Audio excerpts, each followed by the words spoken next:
Jeg elsker det. Jamen, det er jo en vaskeægte reklame-t-shirt. Ja. Jeg har jo selv droppet at lade være at lave Grabs t-shirts, fordi jeg var sådan her, hvem gider at gå med en andens brand på brystet? Jeg har lavet sådan nogle net i stedet for, så man kan grabbe sine ting i, også der Grabs. I genanvendelige bomber, selvfølgelig. Jeg har det sådan lidt ambivalent med sådan nogle her, fordi der er jo nogen, der sikkert vil synes, den var så altså sådan. Lige nu er det jo også, fordi moden er, som den er. Ja. At den er sådan lidt spraglet, og man kan sagtens, du ved, så har man en kasket på, der nærmest ligner, at den er i hvert fald fra hinanden. Men den er helt ny, altså, du ved, og så står der et eller andet brand på, men sådan, altså, jeg købte en ny en, som er sådan skjoldet, fordi det var moderne, den skulle se skjoldet ud. Okay, ja. Så jeg vil sige, og farven på den her gør faktisk, den er sådan rimelig unik. Plus den er jo ny, den er jo ikke slidt, man kan jo se, den har jo nærmest ikke engang noget på. Ja. Så er jeg da sikker på, at der er nogen, der sagtens ville kunne grab den her, fordi de faktisk synes, at den var ret cool. Og der er jo sikkert, altså det kunne være sådan en, min far han fik på job eller noget, ikke? Fordi, eller det kunne også være, at han er sådan en, der ser Formel 1, eller så er det noget at se Le Mans for eksempel, ikke? Så får de alt muligt med hjem, hvor han er sådan, og min far han er sådan rimelig skjorte-typen, så han vil jo aldrig tage sådan en her på. Så han kunne for eksempel godt finde på at lægge den ind, og der er 100% en ung gut, der vil hente den her, og så vil han tage sine jeans på, og så vil han tage sin loafers på. Ikke? Så altså, den kan sagtens komme op for grabs. Den er op for grabs. Ja. Ej, men altså, alt kan jo komme derop. Ja. Men det er meget få ting. Det er jo faktisk nærmest kun ting, der ikke er ødelagt, vil jeg sige. Okay, ja. Medmindre det er sådan et eller andet meget personligt, som altså sådan et eller andet, man har med i soveværelset eller sådan noget. Ja. Altså, ja. Så der er grænser måske, ikke? Ja. Men, vi må se, om vi finder et eller andet. Det er en approved. Den er approved? Ja. Vi går videre. Alright.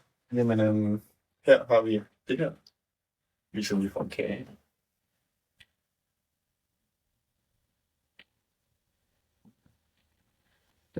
Og den står foran dig. Yes. Altså det er jo der, hvor så... ja. Og det er sjovt, fordi kæft, jeg har grint nogle gange. Altså fordi folk lægger jo også random ting op, og det gør de bare, ikke? Ja. Men lige den her, der vil jeg sige, har man ikke underdelen, så at den er en funktionel,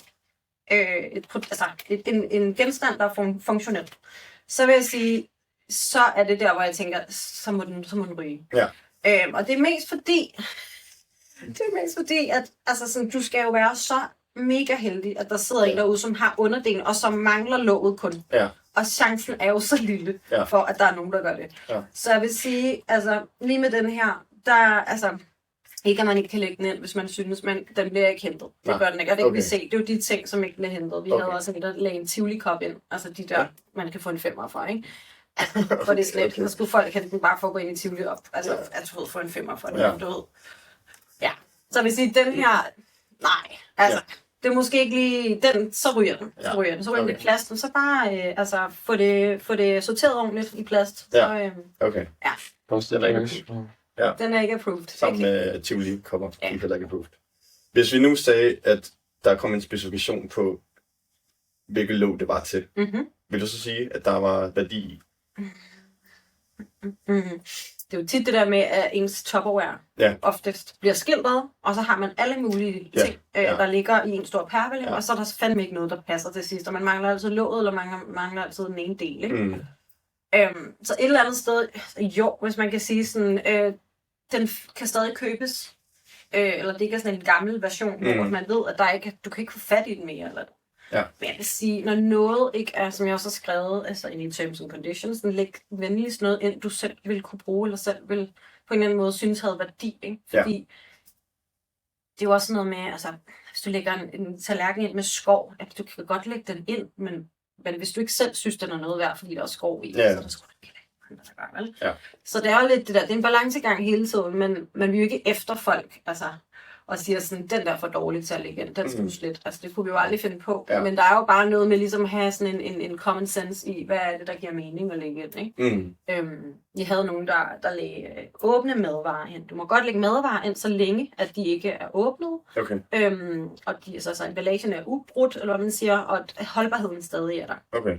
Der var nogen, der havde lagt noget kaffe ind, som hvor den er åbnet, så de ikke kunne lide den, og så har de bare puttet sådan en klemme på, og sådan noget sådan. Og det, det må man faktisk ikke i forhold til lovgivning og sådan noget. Okay. Men det er jo sødt nok, fordi lad os sige, at de i virkeligheden ikke har rørt det, men bare lige har lavet en kop kaffe sådan der, ikke? Så det er jo også sådan lidt, okay, skal det så bare smides ud?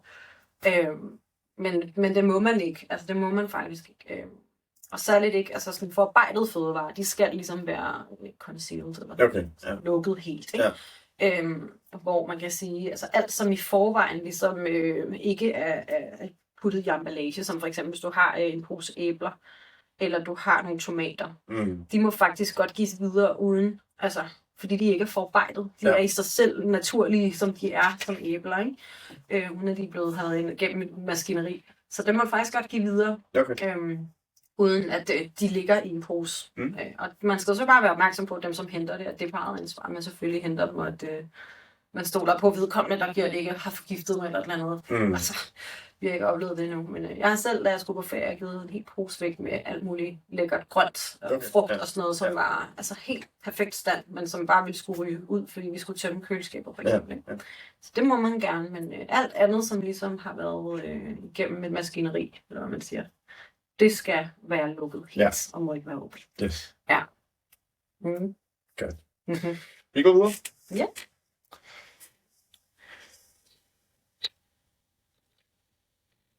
Jeg viser sig lige til kamera.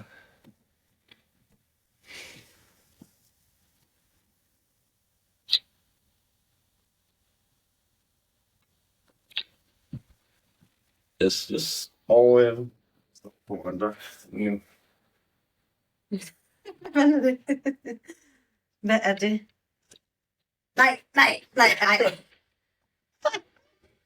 Okay, det er jo ikke det hadegave, det her. Det er sådan en sjov. Det her, det er jo årets, hvad hedder sådan noget, pakkegavekalender, eller pakkegave, de der, hvad man laver, når man, kan ikke snakke nu. Hvad er det, der hedder, når man spiller med gaver? Ja, pakkegaver. Nej.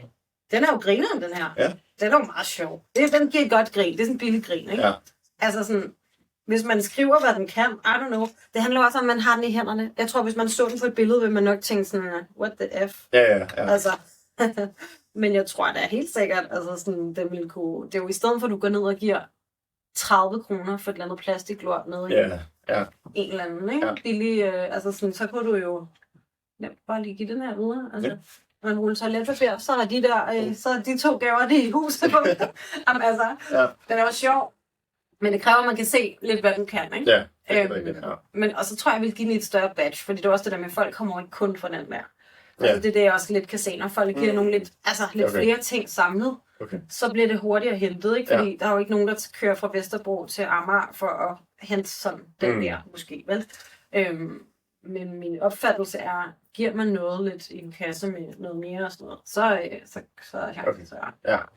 Og det gælder generelt bare sådan, altså mindre den ene ting, du giver, har lidt mere værdi, og så nogle gange, så læg det sammen med noget andet, ikke? Så bliver det hentet oftere. Okay. Men det går træk. Den her var approved. Det er den. Det vil sige. Yes. Det kan være, at I skal have sådan en honorable product feed. Ja, eller vi har faktisk overvejet lidt, om man skulle have en bazar, hvor det var sådan lidt, altså hvor man netop kunne lave sådan noget, nu var det jo meningen, det hele skulle være gratis, men jeg tror sådan langt ude i fremtiden, kunne man lave en bazar, hvor alt kostede 10 kroner. Eller et eller andet. Ja. Det ved jeg ikke. Vi har snakket om det er ikke sikkert, men du ved, eller også lave sådan en til jul, altså sådan mangler du pakkekalender, så klikker du ind, så er der kun sådan noget til pakke, eller et eller andet, ikke? Så man ligesom på den måde kan prøve at sådan mindske, at folk går ned og køber alt det der billige plastiklort, som det jo tit er, som man skal have til en 20'er. Fordi du skal have 2 gaver med, og det må kun koste 20 kroner. Ja, præcis. Så du er tvunget til at købe det der crap, ikke? Ja. Få tier tilbage til Danmark. Ja. Make tier great again. Ja. Yes. Jamen, vi går videre. Grabs har ikke TVR endnu. Nej. Ja, og det er valg, du har taget bevidst. Yes. Kan du forklare fordelene ved at ikke have lavet TVR endnu? Det kan jeg godt. Ja. Altså, Nu er det jo ikke, fordi jeg sidder og siger, at man skal mælke systemet på nogen måde. Men det er jo lidt sådan, at som iværksætter, så lige så snart, at du laver et CVR-nummer, så kommer det til at gå ud over dine dagpenge. Og oftest, medmindre du er så heldig at have et job, hvor du har super meget overskud, og du bare kan køre en anden forretning ved siden af, så er det jo tit, at du er nødt til at gå all in på din virksomhed. Hvilket betyder, at du ikke kan arbejde. Så der er jo noget strategisk i at sige sådan, okay, men hvis jeg alligevel er ved at lede efter et arbejde, det var det, jeg gjorde. Jeg var på dagpenge og skulle finde et job. Og så var det der, jeg tænkte, okay, måske er det nu, jeg skal prøve at springe ud i det, mens jeg ligesom har et tilløb på en eller anden måde. Fordi jeg er heldig at bo i Danmark, og man kan få dagpenge. Ikke? Så mens jeg gør det, er det så ikke nu, jeg skal prøve at spille det her i gang. Ikke? Og det valgte jeg at gøre simpelthen rent og skær på grund af, at jeg tænkte, så har jeg et eller andet sikkerhedsnet på en eller anden måde. Og det stopper jo så snart jeg får et CVR-nummer. Man kan jo ikke både køre virksomhed og få dagpenge. Nej. Så, og der har jeg bare set flere i min omgangskreds virkelig sådan struggle, og faktisk virkelig få spændt ben på den måde. Så det har lidt været et bevidst valg for mig at sige, nu når jeg har lavet en virksomhed, hvor der går noget tid før, at jeg overhovedet laver noget inde i appen, som kan generere penge lige nu, så lad mig vente med at oprette det CVR-nummer. Ja. For der er ikke nogen grund til det, når der ikke kommer nogen indkomst. Altså ikke andet end, der bare bliver en masse administrativ, hvor tingene skal gå i nul, fordi at jeg bare ikke rigtig har noget flow endnu. Så jeg har valgt at vente, så lang tid jeg overhovedet kan, faktisk. Det er klart, når man også søger funding, og man søger forskellige midler og sådan noget, så er det klart, at de vil jo så meget gerne have, at man har et CVR-nummer, de kan overføre penge til og sådan noget. Så det er jo klart, at det er jo også noget, der ligesom gør, at man tænker strategisk. Så er det klart, hvis jeg fik en eller anden portion penge, hvor de sagde, løb med bolden, gør alt, hvad du kan med grønne ting for Danmark og verden, så vil jeg selvfølgelig oprette mit CVR. Også hvis vi fik premium op at køre hurtigt, jamen, så vil jeg selvfølgelig også oprette det. Ja. Men lige nu er der bare ikke nogen grund til det. Okay. Så vær strategisk omkring det, vil jeg sige til andre, der er derude. Ikke at man sådan skal bevidst mælke systemet, men nu er jeg ligesom bare i en position, hvor jeg alligevel skulle søge job. Ja. Og har, efter jeg har fundet ud af, hvordan verden hænger sammen, så til at sige, det lyder så meget heldigt, men jeg synes, det er svært at finde noget, hvor jeg ligesom føler, at jeg får et perk, eller hvor at de giver mig noget mening. Altså, nu Grabs også meget meningsfuldt for mig, så det er svært at hamle op med et job, der på en eller anden måde kan det samme. Og det ved jeg godt, det får jeg aldrig. Men jeg synes faktisk, det har været svært at finde noget. Jeg sad jo før og solgte kampagner, hvor det var meningen, at folk de skulle købe alt muligt, ikke? Ja. Så man kan sige, jeg skal også ligesom navigere rundt i og sige sådan, det er også lidt et U-turn i forhold til, hvad skal jeg så? Fordi jeg har egentlig ikke så meget lyst til at lave det, jeg gjorde før. Fordi det er sådan rent moralsk og lidt svært for mig. Jeg synes heller ikke, det hamler helt. Det giver heller ikke mening i forhold til Grabs. Nej. Så derfor har det også været sådan lidt en udfordring for mig faktisk at finde ud af, hvad er det egentlig, jeg vil? Og hvad er det for noget, jeg skal beskæftige mig med? Så kan man sige, så har jeg også bare løbet med bolden imens med Grabs. Jeg har sagt, okay, men så gør jeg det her nu, hvor jeg kan. Og hvad er så planen for, hvornår vil du starte med at lave CVR? Du sagde, hvis I får fonde, og hvis I får det her premium at køre. Men har I en decideret plan til, når vi når det her punkt, så skal vi lave CVR? Altså man kan sige, jeg har sagt til mig selv, når jeg når de der 10-12.000 brugere, så vil jeg jo gerne begynde at lave noget annoncering og sådan noget. Og det er jo ikke noget, man tjener mange penge på. Det er det virkelig ikke. Altså i gamle dage kunne du godt tjene sådan rimelig, men i dag, der skal mange kliks til, og der skal meget, altså sådan til for at du tjener noget. Men det er trods alt stadig noget, og det er en god start. Så man kan sige, når jeg når dertil, så giver det mening, fordi så kan jeg begynde at få lidt ind, ikke? Og så selvfølgelig, når premium bliver oprettet, og der begynder at ske noget der. Men det kræver også igen, at der er lidt mere volumen på appen. Vi er der, hvor vi lige står, og det er lige lidt for lidt i øjeblikket. Der skal lige lidt mere på, før det giver mening. Ja. Så, ja. Er der nogle valg, du har taget, som der er måske lidt, hvad skal man sige, kontroversielt? Nogle, du måske ikke vil fortælle din mor, eller eller om der, du ved, har været lidt... I forhold til det med CVR? Eller? Nej, med i forhold til for eksempel det her med, når man starter virksomhed, så kræver det en del. Altså kræver mange midler. Ja. Er der noget, som du ved, føles lidt sådan, burde jeg det her, eller er det i orden? Jeg synes faktisk, jeg har haft mig selv ret godt med hele vejen igennem. Man kan sige, at jeg er jo også heldig. Altså, jeg har en mand, der støtter mig i det. Havde jeg ikke haft en partner, der gjorde det. Altså, jeg har også 2 små børn, ikke? Det er sådan, bor på Frederiksberg C i en lejlighed der, også noget. Altså, sådan, havde det ikke været, fordi min mand ligesom havde sagt, okay, hvis det er det her, du gerne vil lige nu, mens du prøver at finde ud af, hvad der skal ske. Så var det jo aldrig kunne lade sig gøre. Altså, sådan, og det tror jeg er meget vigtigt. Altså, selvom jeg er meget sådan... Nu sidder vi også her på kvindernes internationale kampdag og sådan noget. Meget sådan, at man skal klare sig selv og sådan noget. Jeg har altid været meget, apropos egenrådig, som jeg sagde sidst. Jeg kan virkelig godt lide at sådan, kunne klare mig selv. Altså sådan, det synes jeg er dejligt at kunne. Men jeg synes, det er lige så vigtigt at sige sådan, at det ville jo ikke, altså det ville jo aldrig være holdbart, altså og bæredygtigt, hvis ikke min mand havde gået med til at sagt, okay, men så prøv det her af. Ja. Altså. Så jeg vil sige, at jeg synes, jeg har haft mig selv ret godt med i det, men jeg vil også sige, altså nu sidder jeg her med extensions i håret, fordi jeg har mistet halvdelen af mit hår, ikke? Okay, så det skal også siges, at jeg vil gerne være ærlig og sige, at det har heller ikke været nemt. Altså det har fandme også været hårdt, og jeg har også taget et handicaphjælperjob som med døgnvagter, fordi at jeg var sådan, okay, jeg var nødt til at have et eller andet. Der kunne jeg komprimere min tid, så jeg arbejdede et døgn ad gangen, og så skulle jeg kun arbejde de der 6-7 vagter om måneden. Og så kunne jeg ligesom arbejde på Grabs resten af tiden. Ikke? Men det betød jo også ligesom, at min mand skulle tage børnene. At jeg skulle være væk fra mine egne børn, som også gjorde lidt ondt. Ja.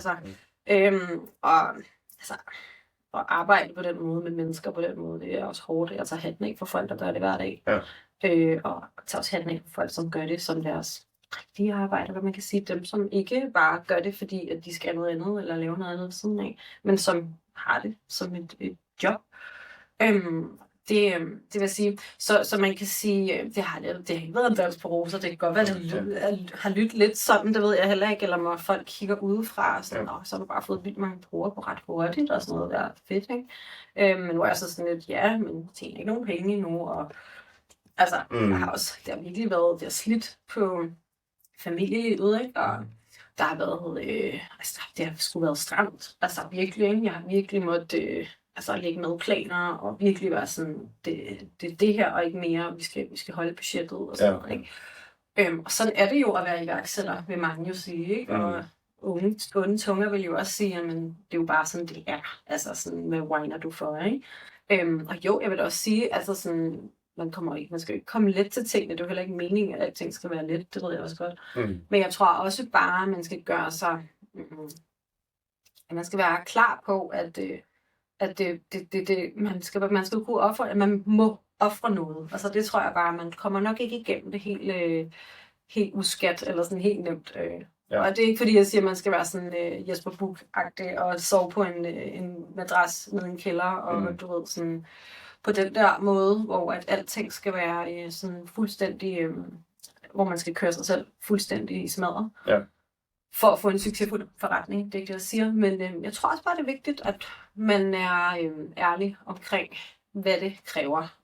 Og så også, at måske, at det er vigtigt at have et bagland, vil jeg sige. Have et bagland, der vil hjælpe dig, og i hvert fald støtter dig. Fordi det var aldrig kunne lade sig gøre, hvis ikke min mand har sagt okay. Så det er det, vi gør lige nu, ikke? Så ja, det er vigtigt. Fordi, så kniber man jo sådan.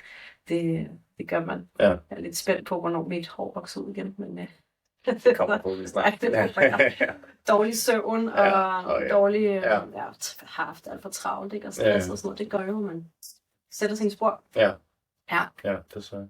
Men ja, det er jo det, altså man, ofte så glemmer man lidt, man hører ofte kun succeshistorierne, det og ikke, altså ikke alle de fejl, man har lavet, eller alle de hårde tider. Det er jo altid, som siger, Jesper Buch, og han er levende og... Ja, eller også det der med, så det er jo, okay, når han fik succes, fordi at han knoklede sig selv ihjel, og nærmest, du ved, var ved at dø. Fordi han havde så meget stress. Sådan skal det jo heller ikke være. Altså, sådan, så det er jo en blanding af at sige, sådan, selvfølgelig kan du godt blive succesfuld uden at køre Jesper Buch-stil. Men omvendt er det jo heller ikke en dans på roser, og man skal også bare være klar over det, ikke? Så jeg synes sådan at have et lidt nuanceret billede på, hvordan det er at være iværksætter, er vigtigt. Og jeg synes også, at man man hører altid historien som en fortid, sådan, men jeg har gjort det her for at opnå det, og man hører aldrig historien i nuet, altså sådan, jeg har det hårdt nu. Nej. Ja, og det er sådan, jeg tror, det er en stor forskel på sådan, jeg havde det hårdt, nu har jeg succes, frem for at jeg har det hårdt nu. Jeg forventer, der er succes. Ja, præcis. Ja. Og man sidder lidt i den nu, ikke? Jeg sidder lidt i den nu. Ja. Og kan mærke sådan, mine dagpenge, de udløber også, ikke? Og sådan noget. Og jeg kan godt mærke, at min mand er også lidt sådan, det begynder sgu lidt, og altså, hvad skal der ske, ikke? Og sådan, altså, så det er jo, jeg er midt i orkanens øje, ikke? Altså, det må man bare sige. Ja. Det er jo også bare vigtigt at være ærlig omkring det. Ja. Men man er håbefuld. Det er man, og man bliver nødt til at tro på det. Ja. Om det så lykkes eller ej, der tror jeg, det er vigtigt, at bare det at være sprunget ud i det. Fordi, det er sådan en gammel kliché, men det er jo det der med, at du lykkes aldrig med noget, du ikke prøver i hvert fald. Og det er jo det, der er helt håbet, det er, at hvis vi skal have nogle flere iværksættere i Danmark, så bliver vi også nødt til på en eller anden måde at sådan encourage folk til at sige, prøv det. Altså hvis du kan, og føler, du har lysten og gejsten og alt det der, og du tror, du har en god idé, prøv. Ja. Og det her med at have tro, hvem var den første person, der troede på det? Den første person, der troede på mig, altså, så ud over min mand, som jo lidt var sådan, jo. Ja, det skal det. Ja, det er lidt alvorligt, ikke? Men ud over min mand, som jo sådan, man plejer jo lidt at sige sådan, friends, fools and family, ikke? Det er jo det der med, sådan, der var altid de der rygklapper, og sådan, altså lige meget hvad man gør, så det var sådan, ja. Så ud over det, jeg tror, det må have været min mentor måske, jeg havde på inkubatorforløbet. Okay. Som var sådan, det kunne godt blive til noget det her, men det kræver ikke succes, og du skal være klar over det her, og at det nok kommer til at tage noget tid, og hvis du kan leve med det, og ligesom også det med at finde en co-founder og de her ting, så skal det nok, jeg tror det var ham. Jo, og min far selvfølgelig, det er igen friends, fools and family, ikke? Men han er også meget sådan, altså, han er også bare, du ved, i 30 år samme firma, ikke? Og sådan, du ved, jeg tror lidt, at altså, det var også en anden generation og sådan noget, men jeg synes, det var meget cool, at han faktisk var sådan, go for it, fordi han er egentlig en af dem, man skulle tro, ville være lidt sådan, skal vi nu ikke bare lige finde et 8-16, så vi kan få noget indkomst og sådan noget, ikke? Men han var faktisk sådan egentlig også lå mig lidt og sådan noget til, at jeg kunne lige komme i gang og sådan, ikke? Ja. Er der noget, du vil sige, du burde gøre lige i øjeblikket nu, som du egentlig ikke tør?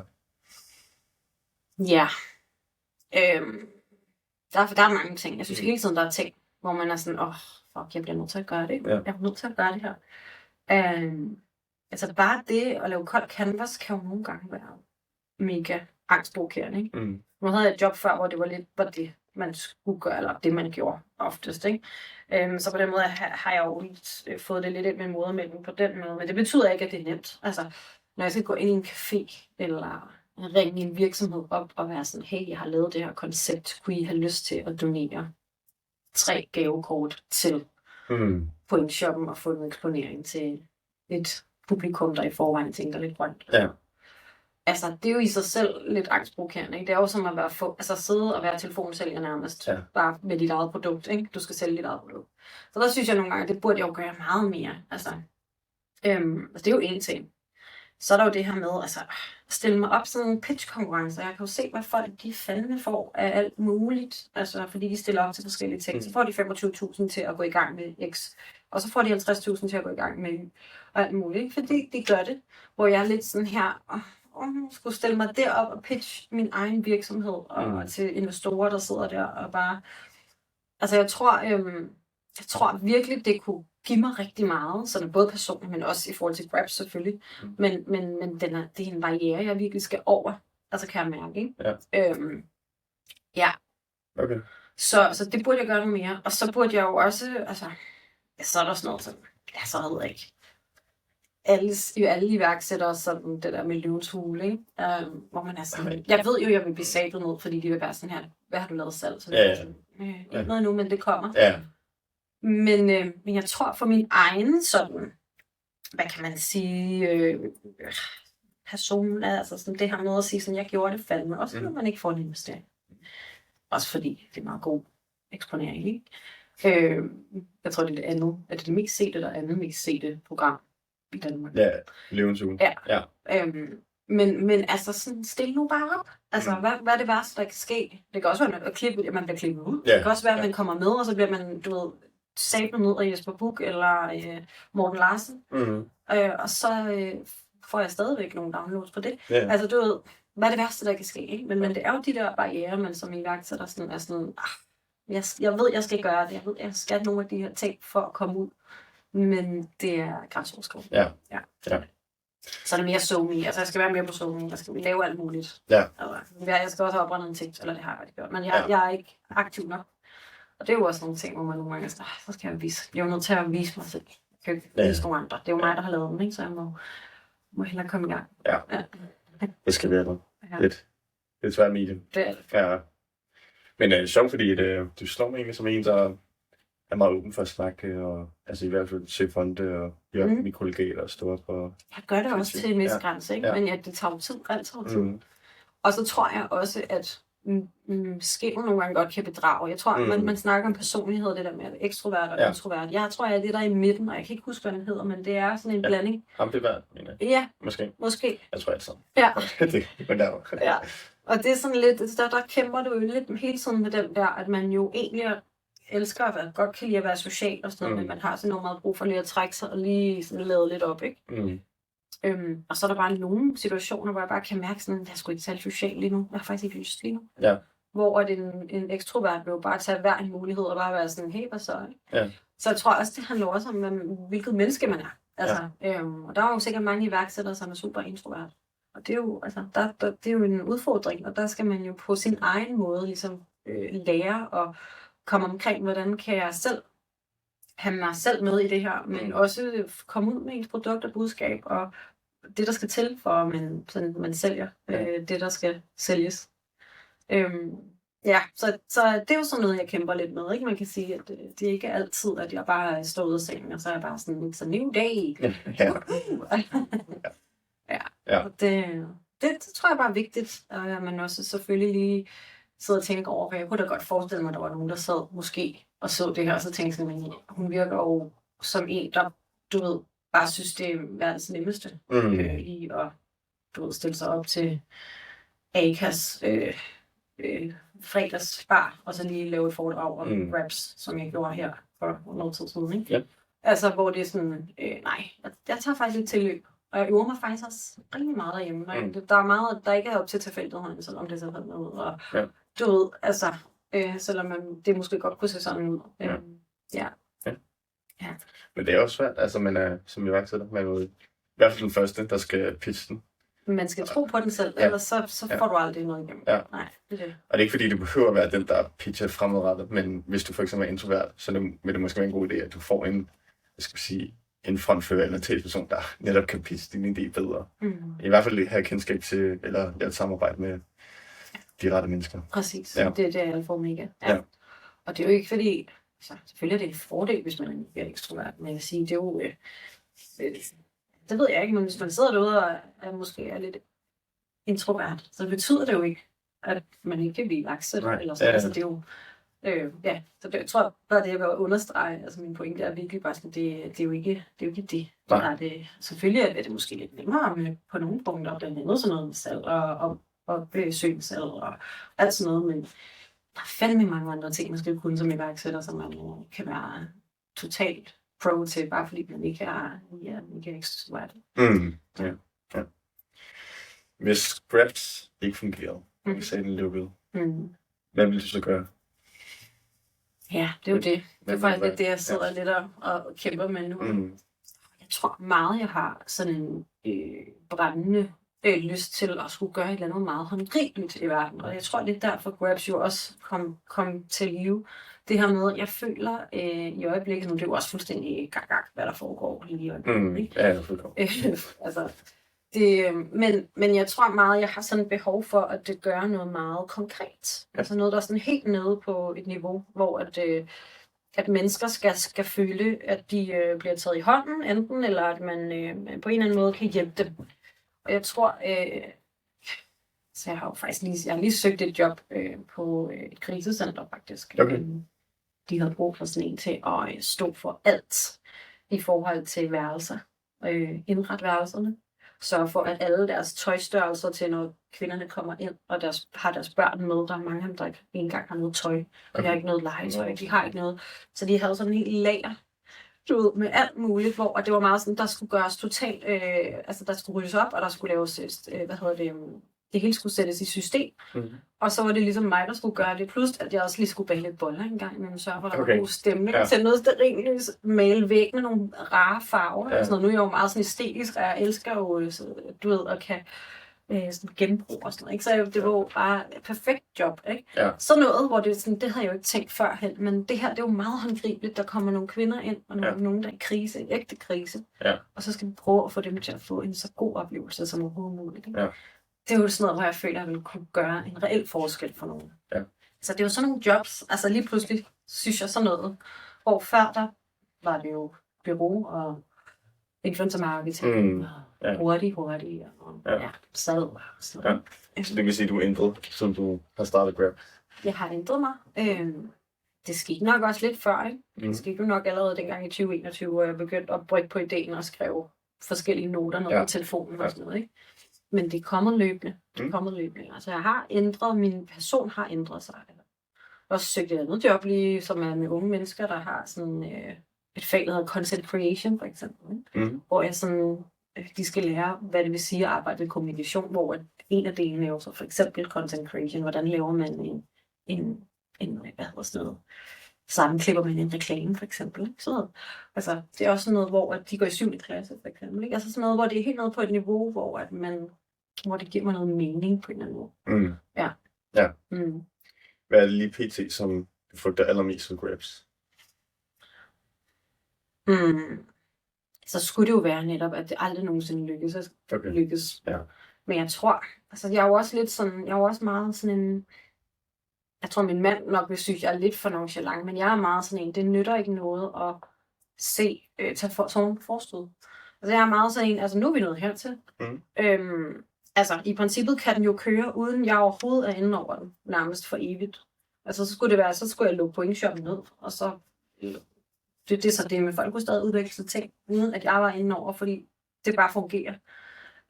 Så man kan sige på den måde, altså helt groft, ikke? Men så på den måde er jeg jo sådan lidt, hvad er det, jeg skal frygte i virkeligheden? Ja. Altså jeg er et sted lige nu, hvor jeg ikke engang tjener penge på det, men jeg er stadigvæk super stolt af dem, og jeg er bare sådan, kæft, hvor er det fedt. Altså det, jeg havde tænkt, det er det, der sker. Folk, de udveksler ting. Folk mødes, og folk har den her oplevelse. Så man kan sige, jeg har ikke så meget frygt, føler jeg. Jeg er meget sådan en, hvad skulle det være? Altså, så skulle det være, fordi jeg netop havde tjent millioner, og så fra den ene dag til den anden, så tjente jeg ingenting, men det er også bare penge. Eller sådan, det er penge, ikke? Altså, der er ikke nogen, der har mistet livet, eller altså. Jeg ved ikke, jeg er sgu ikke så på den måde, der tror jeg er meget positiv. Altså. Og det tror jeg også, man er nødt til, fordi havde man ikke været det, så havde man aldrig startet sådan en app. Altså så havde man lavet alt muligt nu, hvis man ville tjene penge. Hvis det var det, der var hovedmålet for day one, så havde man jo lavet noget helt andet. Fordi det er jo, altså, det er meget optimistisk. Altså, det er jo en meget optimistisk app på den måde. Ja. Det er man nødt til. Der er nogen, der skal. Det blev mig. Jeg har overskud til det. Ja. Så jeg føler også lidt på en eller anden måde, at dem som kan, og dem som har overskud, de på en eller anden måde har en forpligtelse. Og det kan godt lyde sådan lidt heroisk, eller sådan lidt, så er du bare sådan en, nej, ikke rigtigt. Jeg tror bare lidt på, at, og det er jo, så kan man tro på det eller ej, men det der med, de bredeste skuldre skal bære. Og jeg er jo så privilegeret, at jeg er født i Danmark, og ikke nok med det, altså jeg er født i Skandinavien, ikke nok med det, jeg er født i Danmark, jeg er født i København, jeg er højere middelklasse, altså jeg har faktisk det, jeg skal bruge. Så hvis ikke det skulle være mig, der prøvede at skabe noget, som det her, hvem skulle det så være? Altså jeg kan simpelthen ikke se det i hele verden. Ja. Altså, jeg har virkelig trukket det længste strå, jeg overhovedet kunne i det her lotteri, ikke? Ja. Så der er jeg også bare lidt sådan, okay, men altså, så kan det godt være, at det bliver min fuldtidsbeskæftigelse, fordi at så blev det måske ikke så stor en succes, som jeg havde håbet på. Men så har jeg et andet job ved siden af, og så kører jeg det der ved siden af. Altså, det er jo ikke værre, det er jo ikke. Ja. Altså, og det er der jo ikke, der er det, jeg kunne godt forestille mig, at der var nogen, der sad derude, som var sådan lidt mere hardcore, og lidt mere sådan tal. Altså, vi skal sgu have noget på bordet her, ikke? Ja. Som kunne være sådan lidt, det er uambitiøst. Det tror jeg ikke, det er. Jeg tror på, at det er den måde, at jeg som mor og menneske skal leve, for det her, det kan blive bæredygtigt. Fordi man er også nødt til at tænke fremadrettet, ikke? Og tænke lidt på, at der er også nogen, der skal overtage den her jord, når jeg ikke er her mere. Ja. Altså, så på den måde, der tror jeg lidt på, at så kan det godt være, at jeg skal tage en ekstra tørn, og jeg har arbejdet meget længe på noget, som jeg måske ikke reelt tjener direkte penge på. Til gengæld er der virkelig nogen, der benefitter af det på langt sigt, på den længere bane. Ja. Er der noget, som du føler, at folk misforstår ved dig som founder, som du ønsker, de forstår? Jeg synes faktisk, de fleste er meget åbne, dem jeg møder. Ja. Jeg tror, det handler om, at de fleste jo ikke er iværksættere. Så enten så der er to måder. Enten så er det to reaktioner. Enten så er det sådan, så forstår de det overhovedet ikke, og så er de sådan, okay, det lyder virkelig ikke særlig fedt. Jeg vil bare gerne have mine penge hver måned og sidde og lave noget, nogle andre siger, jeg skal lave, og så får jeg min løn. Det er den ene. Og så der er jeg jo bare sådan fair nok. Skal du være. Og så er der dem, som er sådan nysgerrige på det, og tænker sådan, fordi de også, det kan mærke, det vækker et eller andet, og de er sådan lidt, okay, det er spændende. Så jeg føler ikke, jeg har aldrig følt, at der har været sådan en misforståelse eller noget, men jeg tror måske, det at være kvinde i tech-branchen, nogle gange godt kan være lidt, altså jeg har da virkelig også mødt mange, der sådan mansplainer super meget. Okay, ja. Eller sådan været sådan lidt, så tror du bare, du kommer der med din bæredygtige app, som også er socialt ansvarlig. Okay, det alle røde lamper bonger bare ud på nogle typer, ikke? Hvor det bare sådan lidt, okay. Og det tror jeg bare lidt, jeg har taget det lidt med oprejst panden og været lidt sådan, det skal være, det må du gerne synes, eller sådan, du ved, at jeg er lidt naiv, eller jeg er lidt død. Altså sådan, jeg tror meget, det handler om, at når de så snakker med mig, jamen, så kan de jo godt høre, at der er en eller anden dybere mening, og der er lidt mere passion, end bare en eller anden blond, der har fundet på en eller anden app med nogle gratis ting, eller noget, ikke? Så jeg tror, jeg synes egentlig ikke, jeg har mødt så meget andet end lige de der få, som har været sådan lidt, lidt app, er du klar over, hvad det koster, og du ved sådan, det er faktisk arbejdsundersøgt, og men ellers så synes jeg egentlig ikke, jeg sådan bliver misforstået. Det synes jeg faktisk, folk er meget positive og meget søde, og forstår konceptet og kan ikke godt se, men det er jo egentlig lidt det, vi har brug for. Altså, Jamen, lige her på falderebet, så har jeg lige 3 spørgsmål til dig. Fordi hvis vi forestiller os, at vores lyttere og seere, de er nogle meget inspirerende iværksættere. De ønsker at starte deres virksomhed, men de er lidt fortvivlede. Så har du noget, du som overordnet set kan sige, de skal sætte som opgave for i dag? En målsætning, de skal lave i løbet af den her uge, og så en målsætning, de skal lave i løbet af den her måned. Hvad skulle det så være? Det første, det vil helt klart være at undersøge, om der er et reelt problem, om man løser et reelt problem med ens idé, iværksætteridé. Fordi tit så er det jo, at folk, så finder de på en eller anden løsning, fordi de synes, at det var ret sejt. Og så uden at ligesom finde ud af, er der egentlig et reelt problem? Fordi det er lige meget med at lave en løsning, hvis ikke der er et problem. Så jeg tror, det vil være det første. Lave nogle undersøgelser, gå ud og finde ud af, er der egentlig et reelt marked for det her? Er det Blue Ocean eller Red Ocean? Ikke? Er der Red, altså er der rigtig mange andre, der laver det her, så du kommer ud til et hav af konkurrenter, så du virkelig skal kæmpe dig bare for at få en plads i det her marked. Eller er det Blue Ocean, er der faktisk ikke nogen, der berører det her. Så du vil kunne rimelig hurtigt måske få etableret dig selv som være en af dem, som er først her. Ikke? Det er den første ting. Fordi, og det skal lige sige, man kan altså altid ændre sin idé. Og der er jo mange, der er sådan lidt, men så var det ikke noget, så skal jeg bare ikke være iværksætter. Hvor det er sådan, jo, hvis du har lyst til at være iværksætter, så skal du bare finde noget andet. Altså sådan, du tænker, kunne være spændende, men som også er et reelt problem. Ikke? Vi snakker meget det med at bridge gapet, altså at man ligesom laver bro henover det gap, der er. Og det er der jo mange ting i verden, hvor der mangler en bro. Så det vil jeg lige sige, man skal ikke blive fortvivlet, bare fordi man finder ud af, der er faktisk måske ikke så stort marked for det her, jeg lige tænkte. Det er den første ting. Det skal man bruge den første dag på. Ja. Derefter skal man finde ud af, hvor finder jeg nogle andre mennesker, som også er iværksættere. Fordi det er nemlig rigtig svært at være iværksætter i et miljø, hvor alle andre ikke er det. Fordi de vil altid være sådan lidt, apropos snakken før det her med, altså, de vil jo bare tænke, men det er jo det er sådan lidt utrygt, og det er lidt fedt at bare lige få sin løn, og fra side 8 til 16, og så får jeg de der, og så kan jeg bare gå hjem. Ikke? Det er sådan lidt trygt. Så der vil altid være nogen, der sådan hiver en lidt væk fra den der idé om at blive iværksætter. Og omvendt, så er der jo også friends, fools and family, som altid bare vil klappe en på ryggen. Sådan, lige meget hvad du siger, det lyder skide godt, det skal du bare høre, ikke? Mm. Så det der med at finde nogen i dit netværk, finde et nyt netværk af iværksættere, eller i hvert fald søge nogen hen mod nogen, som er i gang, eller som på en eller anden måde måske er lige steppet længere end dig. Det kunne også være at finde en mentor, eller finde en inkubatorforløb, som jeg selv har været med i, hvor man omringes af mennesker, som alle sammen har en idé, som de er i gang med at udvikle på, og som er spirende. Og så når man har gjort det, og forhåbentlig på en eller anden måde, at enten er kommet ind i det her netværk, eller har i hvert fald fundet et sted, hvor man kan starte, så vil jeg nok, det man så skal bruge sin måned på, det var nok at forfine, fordi der er jo tit, så har man en eller anden grov idé, ikke? Man har en anden idé. Og så den der finjustering, det er jo også tit det, der kan gøre, at man skiller sig ud fra konkurrenterne, eller man lige har et twist på noget. Der var nogen på det inkubatorprogram, jeg var på, som lavede labels, og lavede sådan, alle mulige sådan noget kontorartikler, kuglepenne, de lavede alt muligt. Og jeg kan huske, der var mange, der var lidt sådan, ja, men det er der jo også enormt mange andre, der gør, hvor det er sådan, ja, det var der.